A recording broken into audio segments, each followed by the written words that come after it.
নমস্কার বন্ধুরা, আমি আঁখি। আমার চ্যানেল আঁকিস ফ্যাশনে তোমাদের সবাইকে স্বাগত।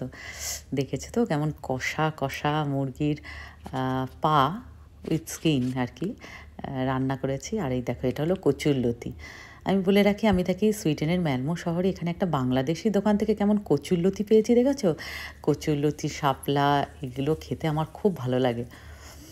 আর কচুরলতিটা খুব সাধারণভাবেই রান্না করব, বেশি মশলা দেবো না। মশলা বেশি দিলে না, যে আসল যে গন্ধটা কচুরলতির, আমি যেন মনে হয় কোথাও যেন সে গন্ধটা পাই না।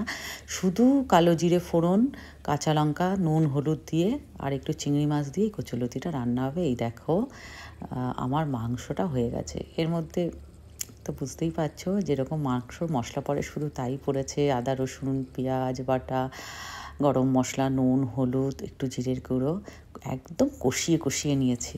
খুব ঝাল ঝাল। এলিনা বলেছে ঝাল ঝাল খাবে, কারণ এলিনা এখন বড় হচ্ছে। এখন দেখছি ও খুব স্পাইসি খাবার খেতে ভালোবাসছে। দেখতেও কিন্তু খুব সুন্দর হয়েছে। আর এই দেখো, আমার কচুলতিটা হয়ে গেছে। ঠিক এই রকম ধরনের রান্নাটাই আমাদের ভালো লাগে। জিরের গুঁড়ো বা অন্যান্য মশলা দিলে না খুব একটা ভালো লাগে না। আচ্ছা, এই দেখো, এই দুটো তুলে নিচ্ছি। এলিনা এক্ষুনি খাবে, ভাত খাবে না, শুধু চিকেন খাবে। আর উইথ স্কিন খেতে চিকেন খুব ভালোবাসে আমার এলিনা। চলো, টাটা।